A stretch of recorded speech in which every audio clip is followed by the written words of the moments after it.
Justice Johnson.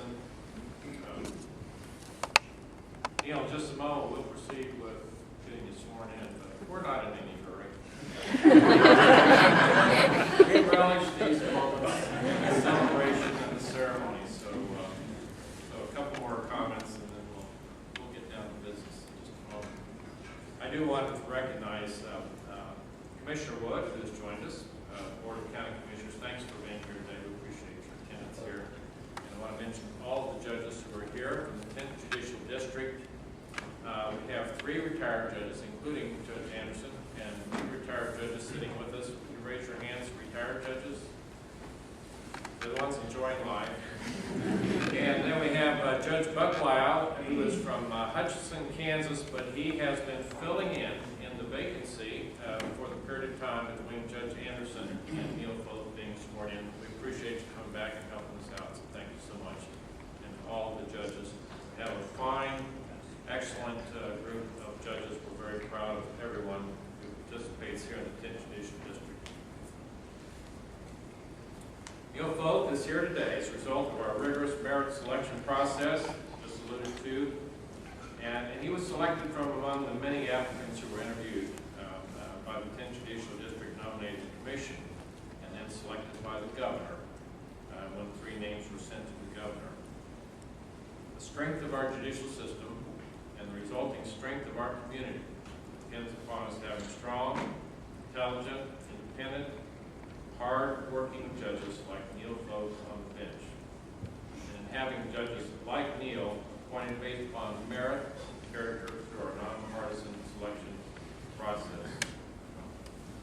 This time I'd like to call upon Dr. Don Rosen and Lieutenant Governor Mark Parkinson to make some personal comments and remarks about our new judge.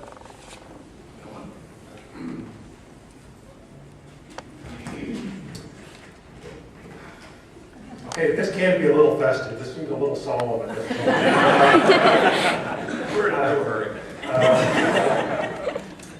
Let me say that I think we all agree that today is a great day. It's a day where Don Rosa and my friend, Stacy, my wife's, and my classmate from law school, along with Julie, and my lifelong friend and longtime law partner, become a district court judge in Johnson County, and that makes me very happy. It's a day that I think completes a beautiful circle. There's so much symmetry to this. I'm sure that most of you know that Neil's father was a great jurist, the chief judge of the Kansas Court of Appeals, and I think there was just some destiny involved in this. I had the honor to introduce Judge Elliott just a few years ago. That was just a year and a half ago, I think, when he came on the bench. And I will tell you, this is not easy because you want it to be special. You want to somehow explain what a great person this is, and it's not easy. So Don and I, Neil was nice enough to ask us, and we've decided to split the pain here. Don is Neil's lifelong great friend, and so we're going to kind of share the Neil story here. I was talking with Victoria, Neil's sister, shortly before the ceremony, and her advice to me regarding stories about Neil was to make sure they were heavily edited. The challenge is how to maintain the essence of any story that would be so heavily edited. Over and over again since Neil's announcement of his appointment, people have said to me and to Mark and others how right it feels. The right person, the right place, at the right time. This ceremony indeed marks the end of one era of Neil's life and the beginning of another. I've known Neil for over 35 years and have witnessed such transition points a lot of times in the past. At the end of his formal education, his father, mother, and sister looked on as most families do, with a mixture of pride and relief at Neil's graduation from law school. There was pride in knowing that Neil's commitment to the study and practice of law were rooted in the values and the ideals that defined the Foth family. And it was pride in knowing that while Dick and he were in a similar field, Neil would forge his own path, just as Dick had. Neil Foth, the law student. The law school years. Okay, in this part of the presentation, I was going to tell anecdotes that got right up to the level of being inappropriate, but didn't quite get that far, but that would reveal something unique about Neil's character that would justify him being a judge. In reviewing all of the possible anecdotes, I realized that all of them were inappropriate. And so I'm simply going to tell you what I told the Kansas Bureau of Investigation. He had fun and he graduated. Neil Foth, the law school.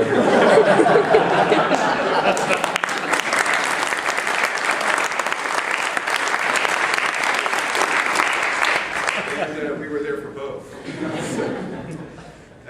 Neil is indeed the right person for this task.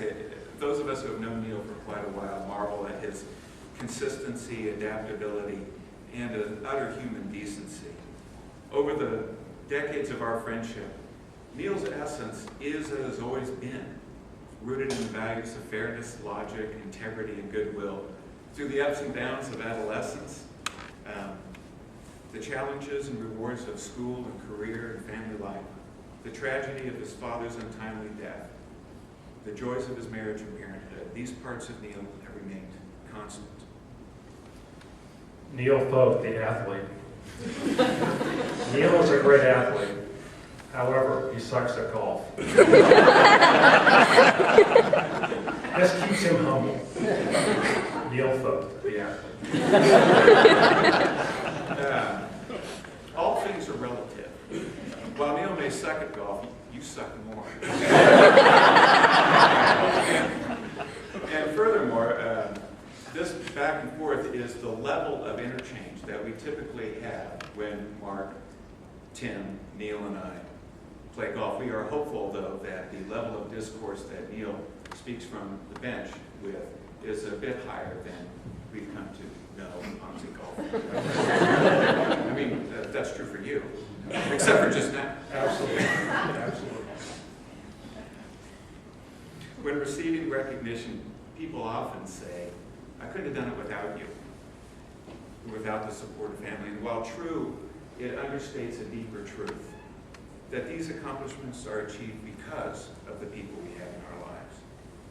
All of us are here today because of the influence that Neil's loved ones have had on him. Dick Foth's keen intellect, precise logic, and sense of irony left their mark, as did Joan's creativity. As young men and women, we watched with interest as Joan's paintings evolved from the landscapes of Lake Superior, through the plains of Kansas, to the mountains of Wyoming and later New Mexico. Basically, as long as there was a trout stream within a 30-minute drive, Joan was free to paint wherever her instincts drew her.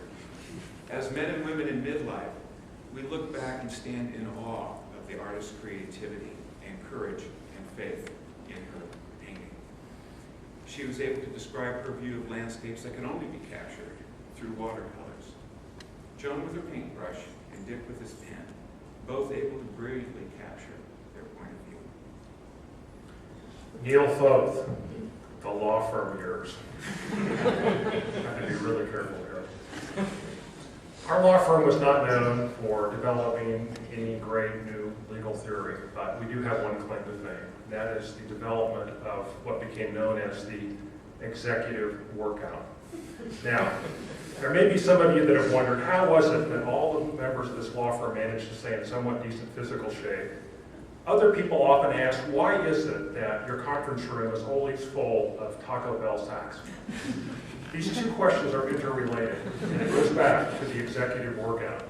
The executive workout, spearheaded by our partner Tim Orrick and followed up with Neil, involved leaving for Dale's gym at noon, taking a 20-minute sauna, that was the weight loss portion, followed by a 15-minute jacuzzi, which was the aerobic portion, then a long shower, which was the cross-training aspect, and then to reward yourself for such a rigorous workout, a stop at Taco Bell. This became known as the executive workout. Neil Foth, the law firm.